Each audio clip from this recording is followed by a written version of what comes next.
I said stop. The shout slices through the schoolyard. A white cop, hand outstretched, veins bulging in his neck, his other hand gripping the back of his belt, creeping toward the gun at his side. And right there in front of him, a 10-year-old black girl, red school uniform, backpack sliding from her shoulder, her eyes wide, lips trembling, frozen against the iron fence. She doesn't move, she doesn't flinch, she doesn't even look away. Because she can't hear him. She was born deaf. Every scream, every threat, every ounce of hate in his voice, lost in silence. Parents on the sidewalk gasp, kids in the doorway cry out. One teacher covers her mouth with both hands. No one dares step forward. No one dares breathe too loud. And that officer's hand, it inches closer, closer to the cold steel in his holster. The parking lot feels like it's holding its breath. One more second. One wrong twitch, and the sound of gunfire will echo through a schoolyard in Birmingham, Alabama. This isn't a movie. This isn't a nightmare. This is real life. A deaf black student, a racist cop, and a crowd watching, paralyzed by fear. If your chest feels heavy right now, hit subscribe. Because silence in moments like this doesn't protect anyone. It only helps the ones pulling the trigger. And if you refuse, head to the comments and explain why kids like Jada shouldn't be safe in their own schoolyard. But here's the part you don't know yet. What happened in the next few minutes would bring the FBI storming into this school, and it would make the whole country ask one question. How many more deaf children, how many more black children, have to sit in silence with a gun in their face before America finally listens? Before that parking lot, before the shout, before the hand at his holster, Jada Williams was just another kid sitting in the back row of a Birmingham classroom. The room buzzed. Kids passing notes. Sneakers squeaking against the tile. Nobody noticed her. They rarely did. The teacher tapped the chalkboard. 2 words in chalk. Birmingham, 1963. She asked, "Who can tell me what happened here?" Silence. A few heads dropped. Some kids pretended to flip through their textbooks. One boy whispered, "That was forever ago." The teacher crossed her arms. "Come on, this is your city. Someone must know." All eyes slid toward Jada. Not because they thought she'd answer. Because they were sure she wouldn't. She never spoke. Not with her voice. 2 girls in the corner giggled. One mouthed, "She doesn't even hear us." A boy snickered, "Why is she even in class if she can't talk?" But then, something no one expected. Her hand rose. Slow. Steady. The teacher's eyebrows lifted. "Jada? Do you want to try?" Jada stood. Her backpack strap slid down her arm. She pulled a notebook from her desk. The page was already filled. She turned it to face the teacher. Big black letters. The Children's March. The room went still. No giggles. No whispers. Her hands moved. Quick. Sharp. And the interpreter at the side of the room found her voice. In 1963, kids walked out of classrooms right here in Birmingham. Thousands of them. They filled the streets, demanding an end to segregation. They were arrested, locked in cells, fire hoses turned on them, dogs set loose. They were children, but they carried the movement. A pencil dropped to the floor. The sound echoed. Nobody picked it up. One boy in the back leaned forward. "Wait, that happened here? In this city?" The teacher nodded slowly. "Yes, right here, in Kelly Ingram Park, just blocks away from where you live." Jada's hands moved again. The interpreter's voice carried, trembling a little now. "Some were even younger than us. They marched because their parents couldn't risk their jobs. They marched because silence was dangerous. They proved silence is never safe." Her classmates stared. The girl who mocked her lowered her head. The boy who laughed at her whispered under his breath, "That's crazy." The teacher walked closer. "Jada, where did you learn all this?" She scribbled in her notebook, turned it around. It read, "Library, Dr. King. I wanted to know why my city still feels divided." The room shifted again. Now it wasn't pity, it wasn't laughter, it was respect. One student muttered, "She knows more than all of us put together." Another said quietly, "Man, I never even thought about it like that." The teacher put a hand over her heart. "Class, do you understand what this means? History doesn't just live in books. It lives right here, in people, in voices we ignore, in hands we overlook." Today, Jada reminded us of that. For the first time, They didn't see the deaf girl. They saw history spilling from her silence. They saw courage in the hands that spoke what others were too scared to say. But Birmingham has always been a city of contradictions. The same streets where children once filled the jails were about to nearly take Jada's life. The class ended, but nobody rushed for the door. They just sat there, staring at Jada, the girl they used to laugh at, the girl they thought was invisible. Now she was the one everybody was whispering about. The teacher walked to her desk, picked up Jada's essay. She held it like it was something rare. She said under her breath, "The whole city needs to see this." And she did something teachers don't always do. She left the room right then and there and walked straight to the office. Moments later, the intercom buzzed. "Jada Williams, please report to the principal's office." The class erupted. One boy smirked, "Told you she was in trouble." Another whispered, "Maybe they don't like deaf kids talking about history." A girl shook her head. "Nah, she embarrassed us, made us look dumb." Jada gathered her books, kept her eyes down. She walked out in silence, but this time that silence was powerful. The office was still. The principal looked up from his desk, not angry, not annoyed, curious, respectful. "Jada," he said slowly, "I read your essay. Do you understand how powerful it is?" The interpreter signed. Jada nodded once. He leaned forward. "You wrote about the Children's March of 1963. You wrote about kids filling the streets in this very city, about fire hoses, about dogs, about cells packed with children. Tell me, why did you choose that?" Jada wrote quickly in her notebook. She turned it around. It said, "Because kids had to do what adults were scared to do." The principal sat back in his chair. He let out a long breath, then he picked up the phone. "Mr. Williams, this is Principal Harris. I need you to come to the school. It's about Jada." "Yes, it's important." Marcus arrived 20 minutes later, work boots still dusty from the plant, shirt collar damp with sweat. He looked tired, the kind of tired that comes from 2 jobs, 3 shifts, and no breaks. He pushed open the office door. "What's going on? Is she okay?" The principal stood. "She's more than okay. She's exceptional." Marcus frowned. "Exceptional?" The principal picked up Jada's essay. "Your daughter has written one of the strongest accounts of Birmingham's Children's March I've ever read. She didn't just know the facts, she understood the heart of it, and I want to nominate her for the statewide history contest in Montgomery." Marcus blinked hard. "Montgomery? Statewide?" The principal nodded. "Yes, she deserves it. People need to hear her voice, even if it's not spoken. It's loud." Marcus looked at Jada, his chest rose. "Baby girl, you hear that? They finally see what I've been telling you. You're not invisible. You're not just surviving. You're shining." The interpreter signed his words. Jada's face softened into the smallest smile. She wrote quickly in her notebook, turned it around. It said, "You told me Alabama would know my name one day." Marcus laughed. Not a loud laugh, but the kind you let out when pride and relief mix together.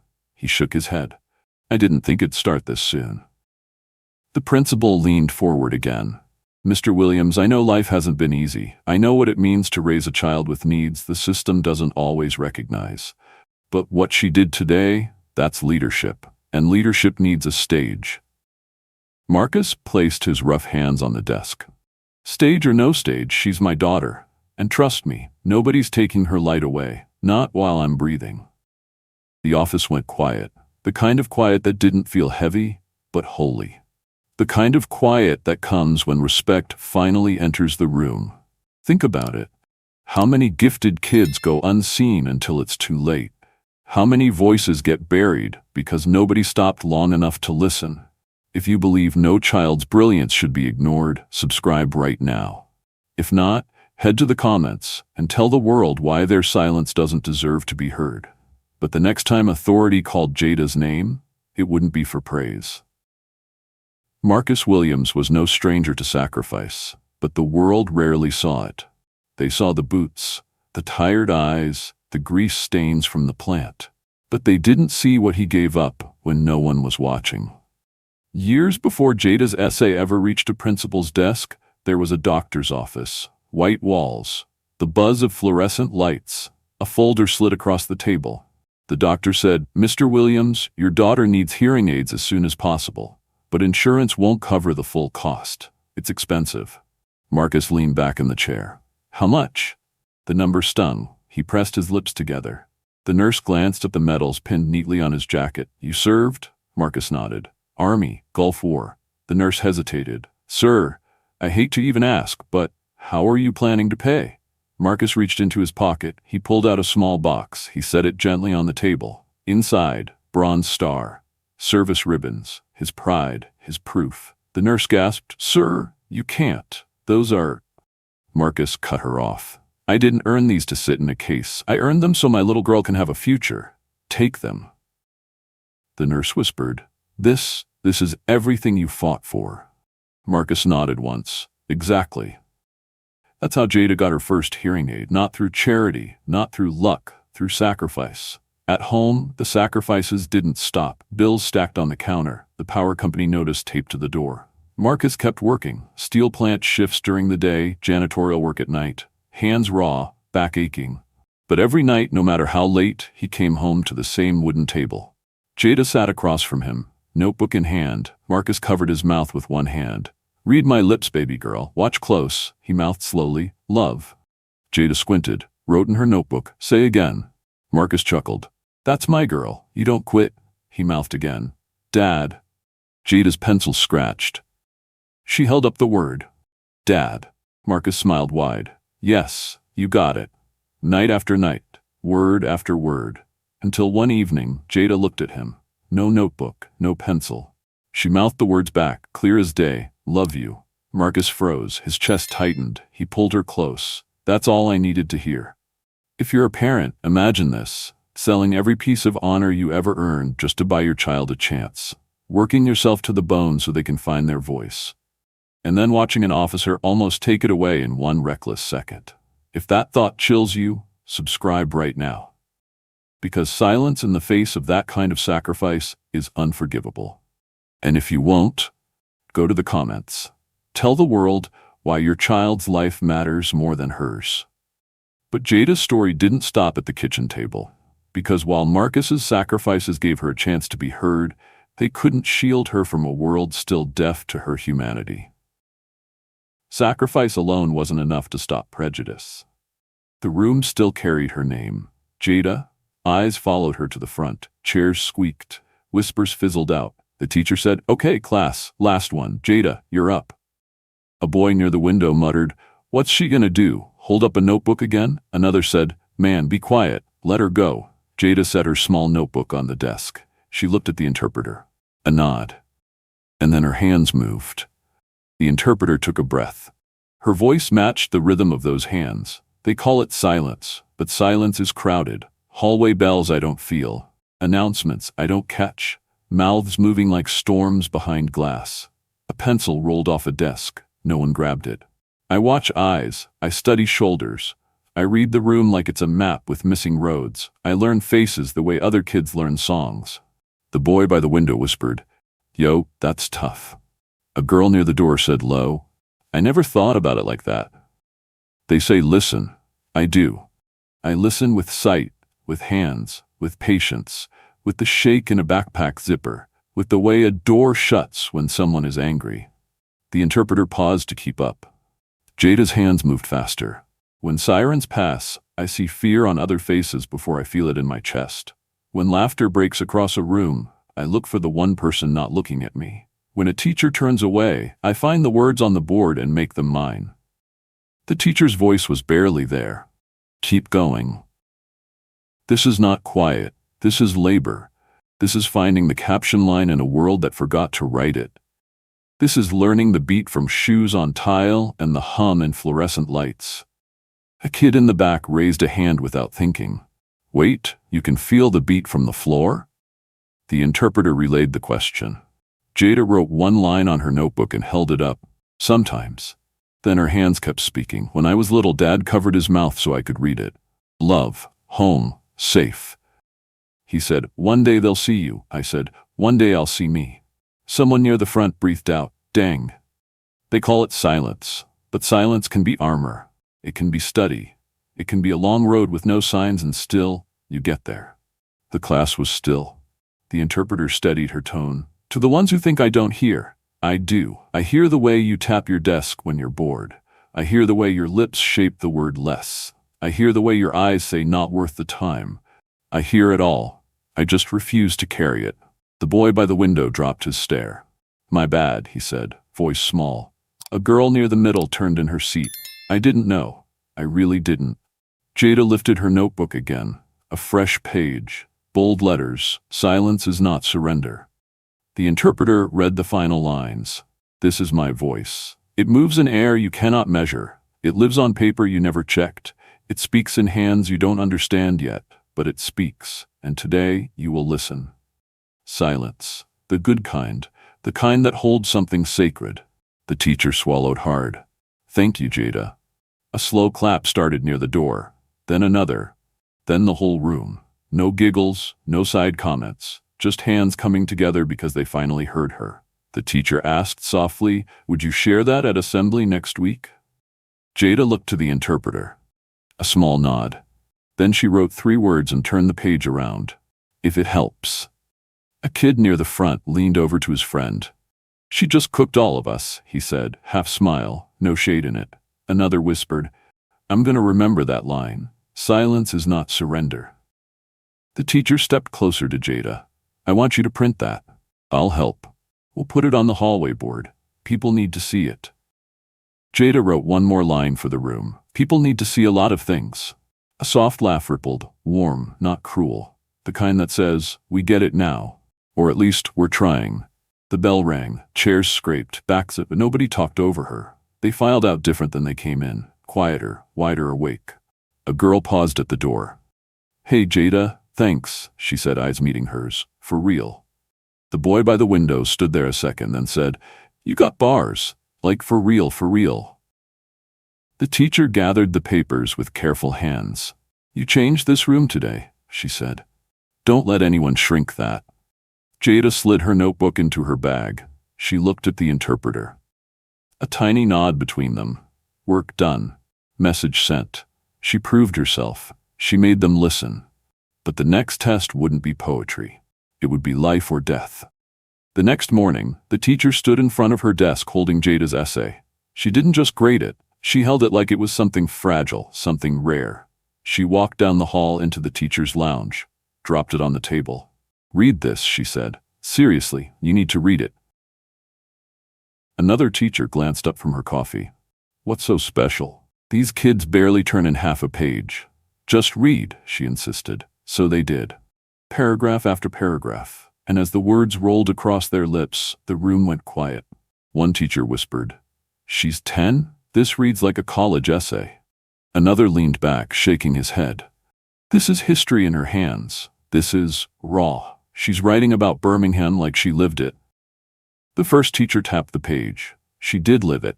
Maybe not 1963, but she feels it in every hallway she walks. The room shifted. Someone finally said, This belongs in Montgomery. State contest. Let her compete. And that was it. A decision made at a scratched-up lounge table would carry Jada's words beyond her classroom walls. Later that afternoon, the principal called Marcus again. His office smelled faintly of old paper and chalk.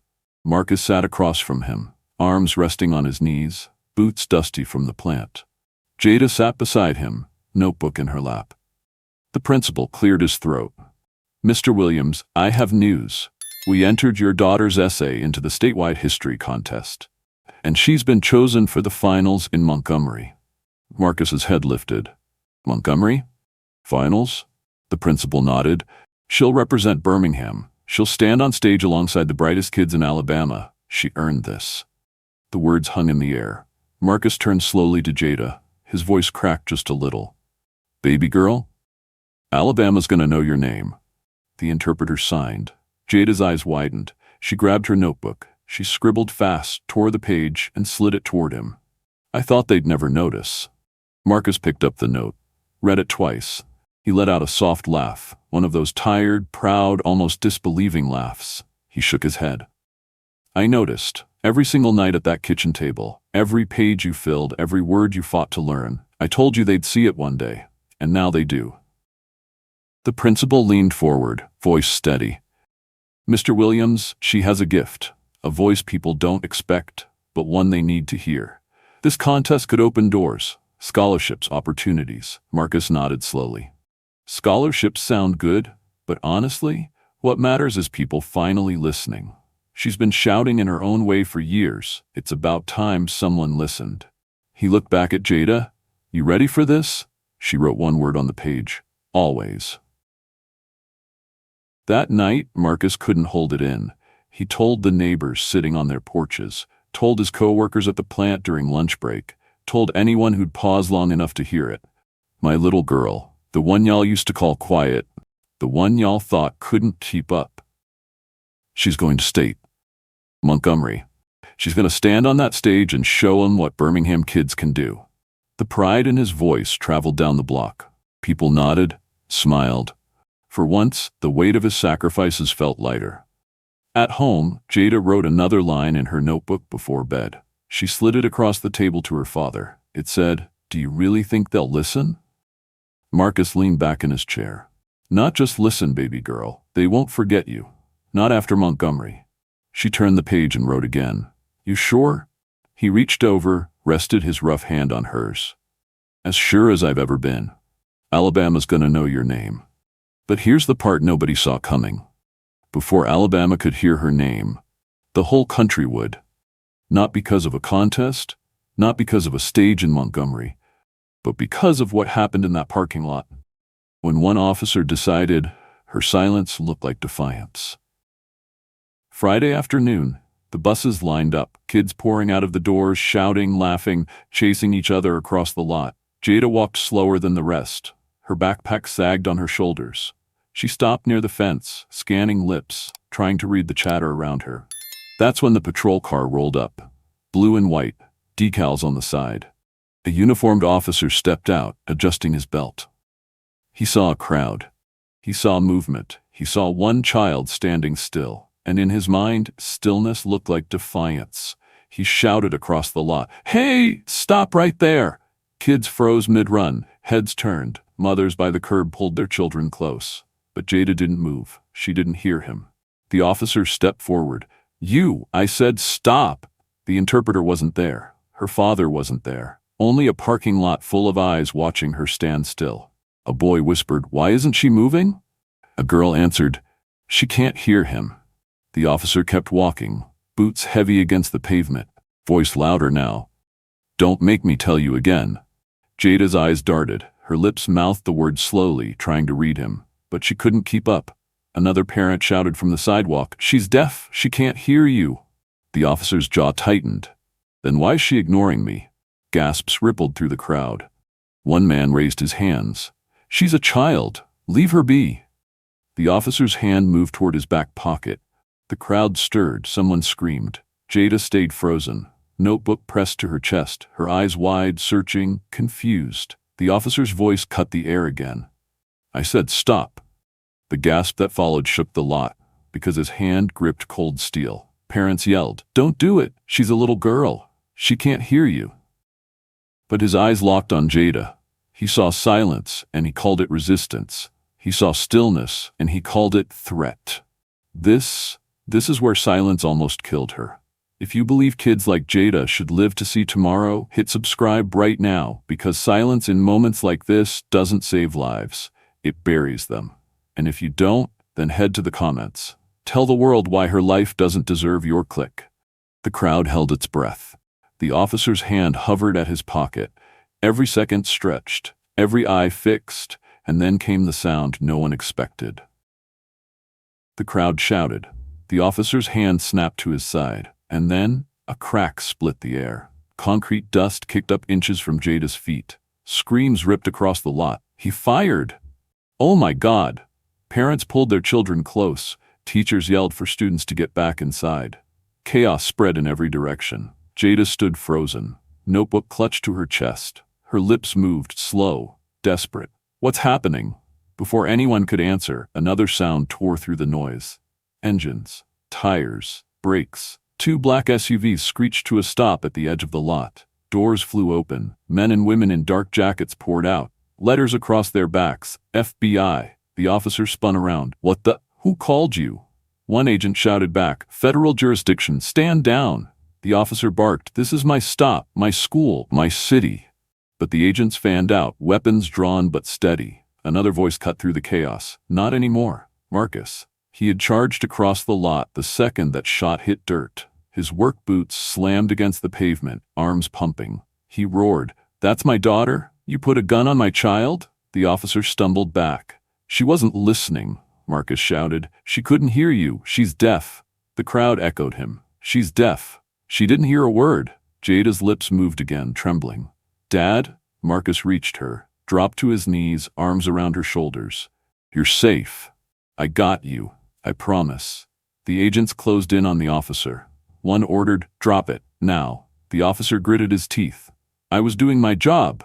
Another agent snapped, "Your job doesn't include firing on a child. Put it down." The officer's hand twitched, but before he could argue again, a tall man stepped forward.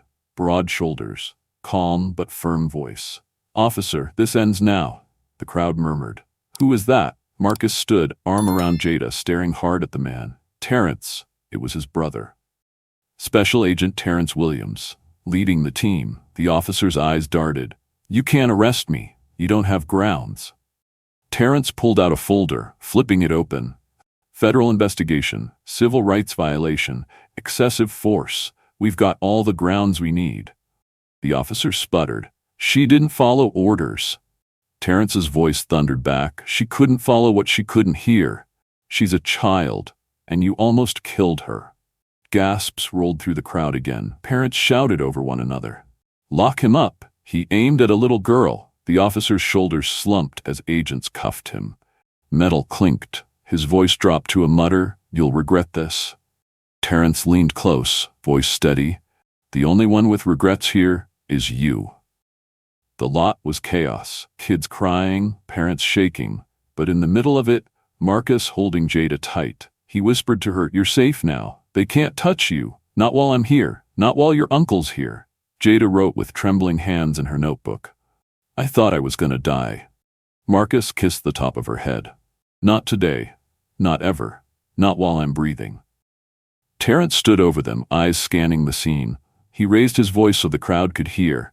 "This investigation is only beginning. The days of silence, of abuse, of pretending not to see, those days are over. We are here, and we will not look away." The officer was gone, the cuffs were on. But this was not the end. It was only the beginning. Because what happened in that parking lot was about to shake the whole country.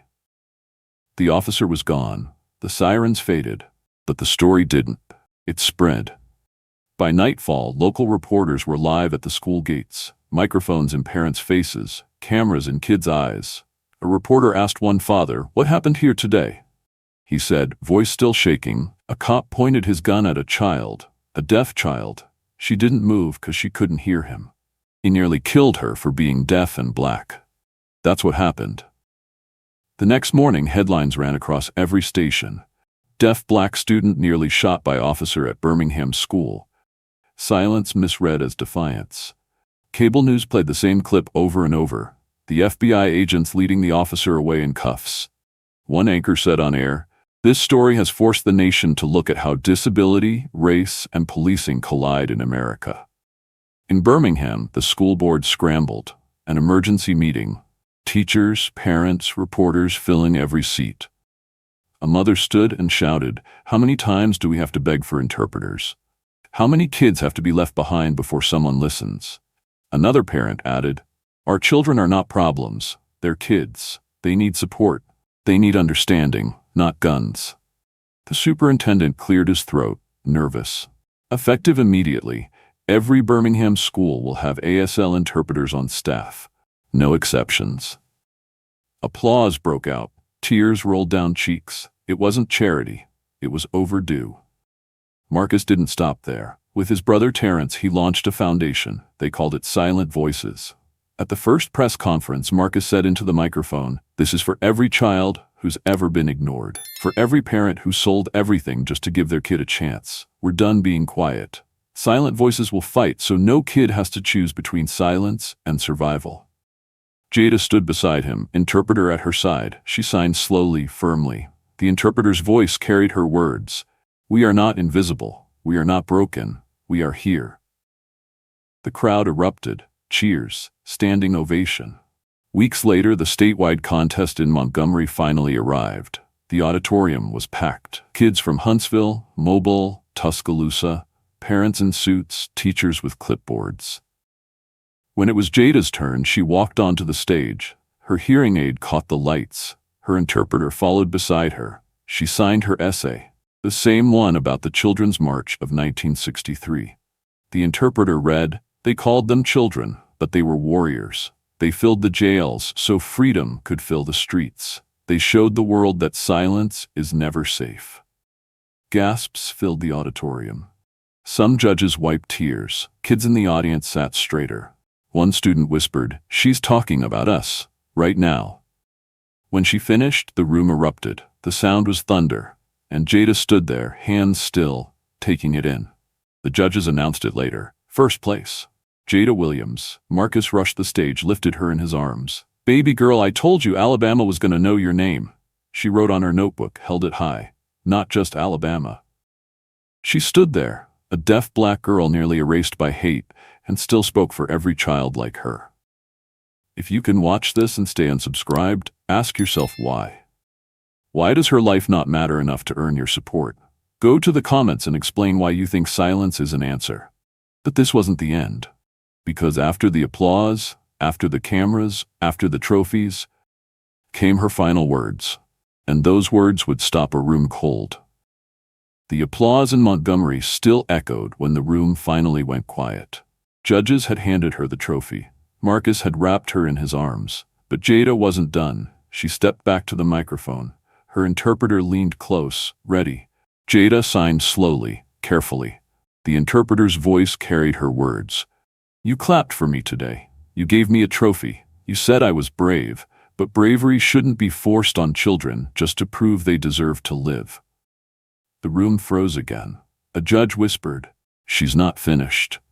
I was almost killed because I didn't move. Not because I didn't care, not because I was guilty, because I couldn't hear. My silence was survival, and it was almost mistaken for defiance. A teacher in the crowd wiped her face. A father in the front row shook his head slowly. Jada's hands kept moving. The interpreter's voice cracked. Being deaf is not a crime. Being black is not a threat. Being young is not a weapon. But in this country, sometimes all three can feel like a death sentence.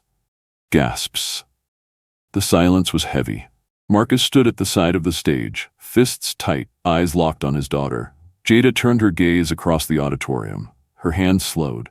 "You want to honor me? Don't just clap. Don't just post my name. Change the system. Protect the children who can't shout back. Listen to the ones you've ignored." The interpreter's voice trembled. Because silence isn't safe. Silence isn't neutral. Silence is complicity. The crowd was still. Then a single voice shouted from the back, "Say it louder." Jada wrote one final line in her notebook. She held it high above her head. It read, "Silence isn't defiance. Ignoring injustice isn't neutrality. It's choosing the side of hate." The interpreter spoke the words with fire, and for a long moment, no one moved. Every person in that room felt the weight. The room stayed silent after Jada's words, not the awkward kind. The kind that presses on your chest. She held up her notebook one last time. The words in black pencil were clear. Silence isn't defiance. Ignoring injustice isn't neutrality. It's choosing the side of hate. Her interpreter's voice carried it across the auditorium. The sound hung there like a challenge. No one clapped. Not yet. Because everyone knew what she said wasn't just poetry. It was judgment. And here's the truth. That judgment doesn't just belong to the people in that room. It belongs to you too. If you felt her words, if you believe kids like Jada deserve to live without guns in their faces, then you know what you need to do. Don't stay quiet. Don't scroll past. Because silence, in moments like this, is louder than any gunshot. Hit subscribe right now and stand on the side that listens. And if you won't, go to the comments and tell the world why. Tell us why a deaf black child shouldn't be protected. Tell us why your silence matters more than her survival, because history will remember. And the question is simple. Which side of it are you on?